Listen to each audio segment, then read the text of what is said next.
Bonsoir. Bonsoir et bienvenue pour cette nouvelle édition de Bourdon News. Nous vous rappelons que dans le cadre des élections municipales à venir, Madame Zamora, conseillère municipale, fera tout spécialement le déplacement à la Bourdonnette. Ce sera le 1er février en direct à 17h sur le plateau. C'est une opportunité pour vous de lui poser des questions au sujet de ces élections. Vous êtes tous les bienvenus. Avant même ce rendez-vous, elle a tenu à se déplacer afin d'enregistrer un petit exposé qui fournira matière à la discussion du 1er février. Regardez tout de suite le mode d'emploi.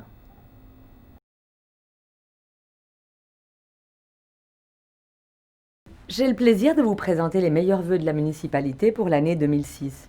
Cette année sera une grande année pour la démocratie locale, pour la démocratie lausannoise en général, puisque le 12 mars prochain, pour la première fois, les ressortissants étrangers de notre ville pourront participer aux élections communales, c'est-à-dire qu'ils pourront choisir les membres du conseil communal et de la municipalité. C'est donc un événement de toute première importance, pas seulement pour les habitants étrangers, mais aussi pour toute la vie politique lausannoise. De toutes les collectivités publiques, la commune est celle qui est le plus proche de la population. C'est bien sûr au niveau communal que les habitants peuvent le mieux agir sur les décisions qui sont prises et qui concernent leur vie quotidienne. Je crois donc important de vous présenter en quelques mots le fonctionnement démocratique de la commune de Lausanne. Lausanne est bien sûr la capitale du canton, c'est aussi la plus peuplée de ces communes, avec plus de 127 000 habitants, dont 38% d'étrangers. Le corps électoral comprend aujourd'hui plus de 80 000 électeurs, plus de 80 000 personnes qui sont domiciliées à Lausanne, ont 18 ans révolus et possèdent les droits politiques au niveau communal. Parmi ces 80 000 personnes, 60 000 sont suisses et 20 000 sont des étrangers qui résident en Suisse depuis 10 ans et depuis 3 ans dans le canton de Vaud. Le corps électoral élit tous les 5 ans les membres du conseil communal. Celui-ci est composé de 100 membres qui représentent les différents partis politiques lausannois. Le conseil communal est l'organe délibérant de la commune. En fait, c'est une sorte de parlement communal. Ses membres discutent de tous les aspects de la vie communale, comme l'aménagement de la ville, ça peut être aussi les transports, les parcs publics, le sport. Et puis, une fois par année, le conseil communal vote notamment le budget de la commune. Tout au long de l'année, au cours de différentes séances, il vote également sur toutes les dépenses importantes. Le corps électoral élit également la municipalité tous les 5 ans, et puis aussi le syndic. La municipalité est composée de 7 membres, dont un syndic qui en est en quelque sorte le président. C'est l'organe exécutif de la commune, ou en d'autres termes, le gouvernement communal, qui dirige l'administration et qui fait un certain nombre de propositions, propose des projets au conseil communal. Le conseil communal vote sur les propositions de la municipalité. Il peut également lui en faire. Les décisions prises par la municipalité sont mises en œuvre par les différents services qui composent l'administration.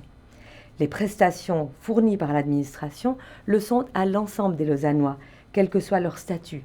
On ne s'occupe donc pas de savoir si la personne a des droits politiques ou n'en a pas. Si des Lausannois ne sont pas d'accord avec une décision du conseil communal, ils peuvent la faire annuler en recourant au référendum. Celui-ci ne peut être signé que par les membres du corps électoral. La population peut aussi contraindre le conseil communal à réaliser un projet d'intérêt général, à modifier un règlement communal par le biais d'une initiative communale. Comme pour le référendum, seuls les membres du corps électoral peuvent signer une initiative. Pour prendre des décisions qui tiennent compte de la vie de la population, la municipalité consulte la population. Ça n'a pas de caractère légal, ça n'a pas de caractère obligatoire, mais la municipalité de Lausanne le fait régulièrement de différentes manières. Vous en avez un bon exemple ici à la Bourdonnette pour les aménagements paysagers où la municipalité a pris votre avis pour savoir ce que vous souhaitiez et ce qui vous convenait le mieux. Plus les gens participent à la démocratie, c'est-à-dire aux élections, aux référendums, aux initiatives communales, mieux la commune fonctionne de manière démocratique, de manière ouverte. La municipalité espère donc vivement que vous serez très nombreux à vous rendre aux urnes le 12 mars prochain pour élire le conseil communal et la municipalité de votre ville. Elle vous en remercie d'avance. Si vous souhaitez en savoir plus, je vous invite à consulter le site www.lausanne.ch/votation. Le dimanche 22 janvier, la ficelle effectuait son dernier trajet Lausanne-Ouchy. Joachim et Maurice étaient sur place pour nous ramener quelques images. Je vous laisse tout de suite les découvrir.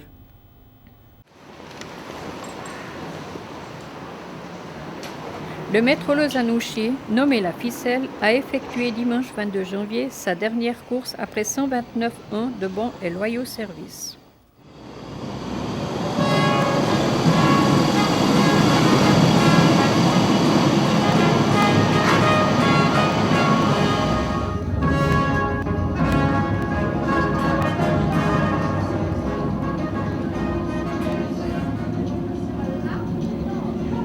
Des milliers de personnes l'empruntaient chaque année.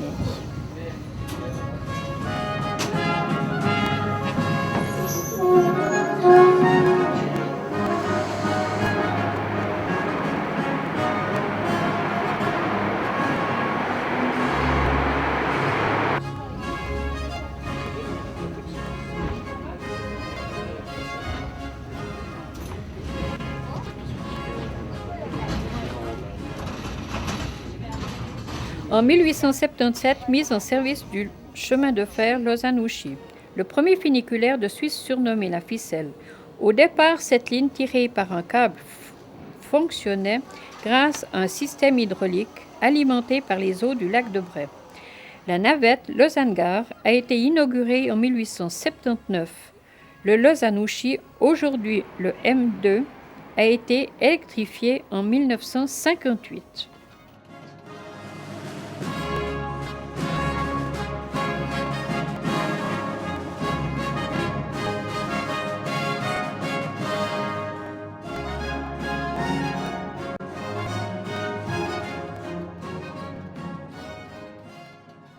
Les TL ont mis en place depuis dimanche un transport routier de substitution.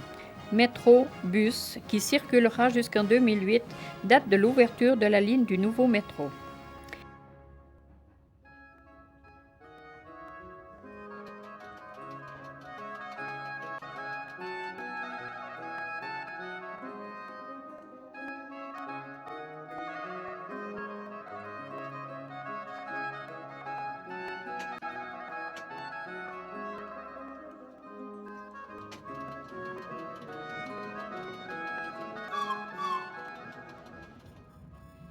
Si le funiculaire disparaissait du paysage lausannois, il ne va pas pour autant disparaître.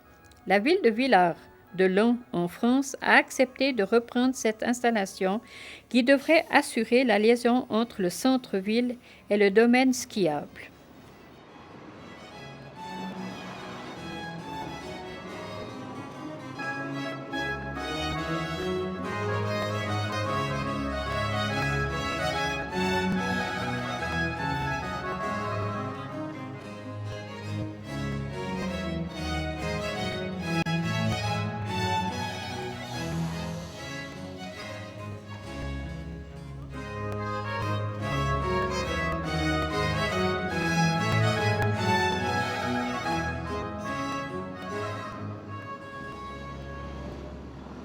Nous souhaitons une bonne retraite à notre Ficelle.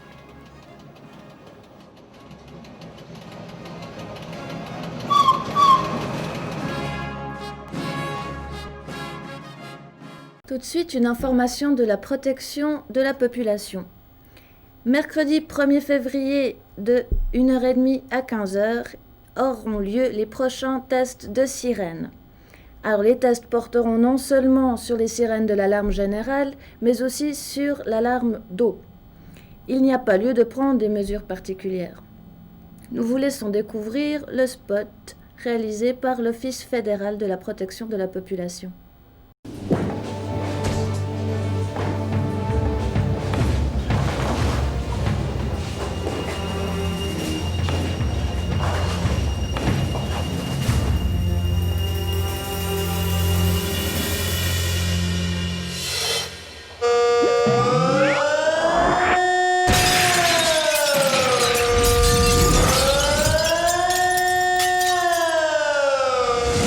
En cas de danger, lorsque l'alarme générale retentit, écoutez la radio et suivez les conseils des autorités.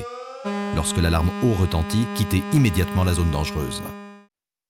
Voilà, ce sera le mercredi 1er février. Nous vous rappelons que ce ne sont que des tests et qu'il n'y a pas lieu de vous inquiéter.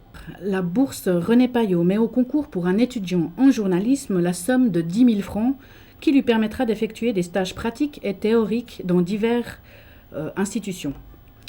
Ceci s'adresse aux jeunes nés entre le 1er février 1978 et le 31 décembre 1985.